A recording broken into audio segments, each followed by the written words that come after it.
So say hi to the internet and tell them who you are. Hello, internet. My name is Larry Pesce, and I'm a security researcher and security consultant with NWN Corporation and a few other places that we have all sorts of online presence. Also do an internet podcast based on computer security. That's right. So I'm like a mini version of you trying to be. Yeah. different market. We definitely target to folks that are in security, and it's really good to see someone that's doing it for the housewives of Idaho, so to speak. Thank you. So what are we going to talk about today? I gave you my list. Sure. And I definitely want to show the internet. Can we show them your hand? Yeah, absolutely. I want to show them your hand. Cool. Okay, so which one would you like to start with? Why don't we do the RFID one? Okay, so RFID, radio frequency ID. Yes. Yep. Right. Yeah. So you're going to do a better job of explaining it than I am. So RFID, it's a small chip inside of various devices. Doesn't have a battery in most cases. The stuff we typically see that you're going to be a problem for housewives of Idaho. No battery, so no active electronics. It will never sort of wear out. It uses radio energy to be powered up. And when it powers up, it knows what to do. It spits out a unique number. It's the type of things you see for like access control systems for buildings. You put your badge up to this little reader and it lets you in the door. One of the big things is that now we're starting to see them in credit cards. So PayPass type of thing. I know we have PayPass here in the US as one of those types of things where you just put your card in front of the device and you want to buy a McDonald's cheeseburger, you just show your card. You don't even have to swipe it through anything, small purchases, and your funds come out. That's right. So there are some significant issues with some of these types of technology. Because if my understanding is correct, it's emitting a thing, and let's say I'm a nefarious criminal. Sure. And I have a reader, an RFID reader that I've built, and let's pretend I'm busking and I'm pretending to entertain you on the street corner. I go to pass my hat around. Please put some money in my hat, but really I've got my reader in there, and as you open your wallet and I put it under there, I grab your card, I grab your card, I grab your card, I grab your card. Absolutely. Same sort of thing if you're on public transportation.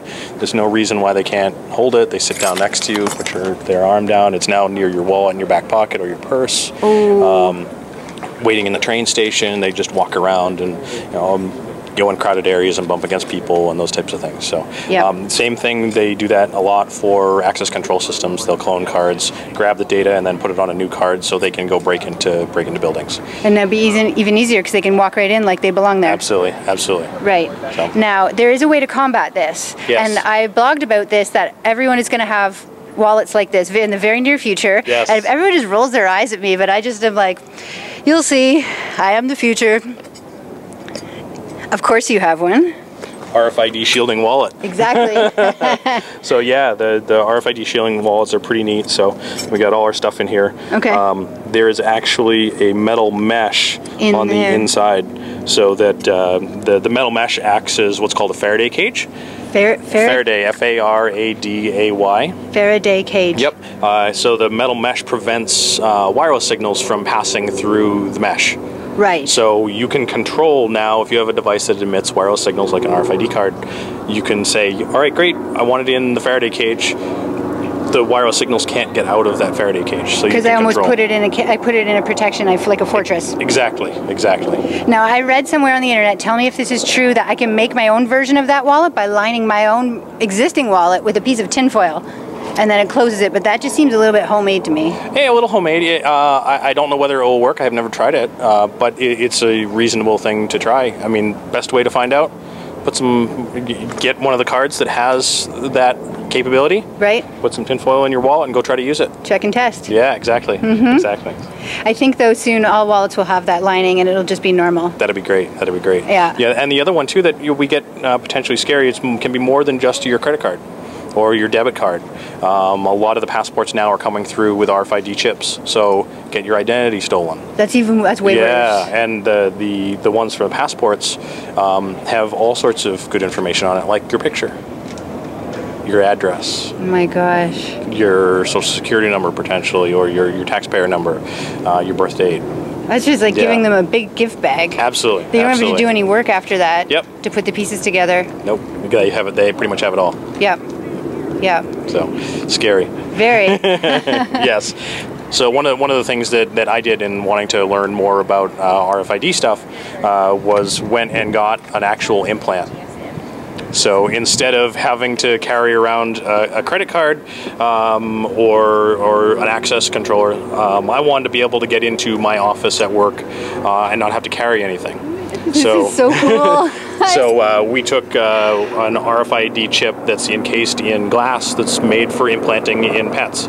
Oh, okay. And put it in a human. And so there is a right here chip right there. I'm squishing it and it's hard. And so you're like, I need to get into my door. Yep. Won't work for every system. There's some potential limited applications where we can use this because the technologies vary from manufacturer to manufacturer. But the fact that we can do that, and well, now we can have that. Part of the reason why I wanted to do that was so that other people can find it, learn about it, and learn from my mistakes, and get someone to make the mistakes so that we can all learn from it. That's cool. So. I think implants too are the way of the future. Yeah. So one of the other ones that was on the list is about checking on your sort of geolocation services. Yes. Oh, and this cool website you did. Yes. So the sort of the brief story is I follow Adam Savage on Twitter. Adam Savage is the co-host of a show in the U.S. called Mythbusters. Oh, yes. Yes, so pretty popular guy, right? Oh, yeah. He was on set then and was talking with one of his friends, said, hey, let's go do a little behind-the-scenes tour for our Twitter followers. Okay. Let's go post some pictures of what a day looks like for us. So he gets up in the morning and takes 3 pictures with his iPhone, posts them to Twitter. Picture of him with a coffee cup in his office, the dog in the kitchen, and the car in the driveway. I know where this is going, okay. So I saw one of the pictures and I said, I've done some research into the data behind the data of the pictures, which can include latitude and longitude. And I said, I wonder. Downloaded the picture, checked it to see if there's latitude and longitude in the picture. There it is. There it is. Take it to Google Maps and guess where Adam Savage lives. Now you know. Now I know. So yeah, people don't realize the information when you take a picture, what you are sending to it. Yeah. It's called metadata. Yes. Yeah. Yep. And so yeah, metadata. Data about data. That's it. Yeah, scary. And there's all sorts of stuff that can go there. I mean, the uses for it are great. You go on a brewery tour of Austria, and you want to take a bunch of pictures, and you're drinking. You may not remember where you took these pictures, so great. Now you can remember where they were. You can group them by location. You can share them with friends.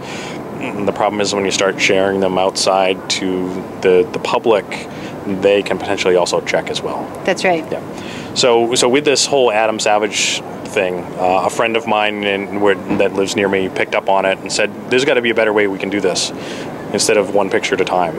So we go through and try to download every picture from some of the picture sharing services through Twitter. Okay. Check them for GPS, latitude, and longitude. Yeah. And if we find latitude and longitude, we try to get a street address from through programmatic interfaces. So we use the computer to find the address, if it can. And then we post it to our website. Say, hey, this person just tweeted this picture, and they're at the Rio at 455 Wilshire Boulevard, type of deal.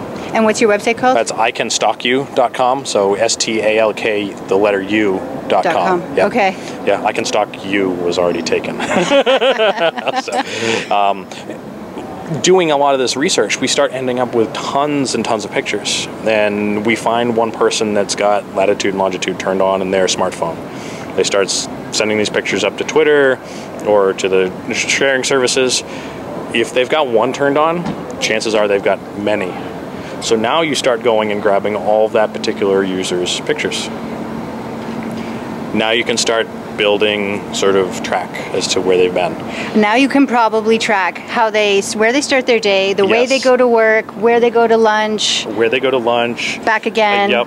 And then we start even talking bigger picture. You have pictures clustered in an area that's your town and then where you work. And then all of a sudden, 1 week out of the year, you've got pictures off in the mountains. Because that's where you vacation. Yes. We now know vacation. Now if you go over multiple year period and the weeks match up over the same year, your vacation week is the same every year. I know where you're going with, and that means that your house is empty for that week. And I can potentially predict next year you're going to go on vacation to the same place or somewhere else, and now your house is empty. Yeah. Yep. Yep. Yeah, and not to mention the fact that now we can start telling people where they are. One of the ones that we discovered through doing the website was a woman who posted a lot of pictures that were very racy. Nude, you name it, engaged in various sex acts. Turns out she was trying to get a job in the porn industry. There are certain groups of people that would like to know where porn stars live. Oh. Yeah. So we got in touch with her and let her know what was going on. Oh, that was kind of you. Yeah, well, we let her know what was going on through means of a television interview. We didn't break the news to her, the reporter did. Why would you not want to be one step removed from that? Exactly. Yeah. Exactly. But yeah, we ended up talking to her after the fact, and he said, we're sorry for doing it that way. But it was a really good story, and we're glad to help you clean it up. And how did she take it? She did pretty well. And she was like, "Oh, I didn't know you could do that." That's why. People don't realize. Yeah, exactly. Yeah. Exactly. Yeah. So, and the sad part is, we talk about, the average person might not know about this. I do this stuff for a living, and the way I found out about it was I got bit. No way. Yeah. So I was doing some research based on the metadata on all sorts of stuff, and didn't even know that my phone had the capability of putting a latitude and longitude in the picture. And I took a picture of our 6-month-old daughter and posted it to the internet with a latitude and longitude in it. Aww. Yeah, and when we talk about people that want to break into cars or know where porn stars are, there's also certain groups of people that want to know where children are. And I went, that's bad. So that's where the original research that we had done came from, was based on stuff like that, and I didn't even know it was happening or possible. But I find that stuff with this industry is so big. People don't realize how big it is, and so many facets. It's like I feel overwhelmed trying to keep up with it all. I don't even think you could. It's hugely overwhelming. We try, and in reality, in the industry for security people, and part of the reason why it's such a mess is there's so much. Yep. It's really hard to be a generalist. Yeah. You really have to have some sort of specific expertise, and you need to spend weeks, months, years looking at one thing and one thing only. Yep.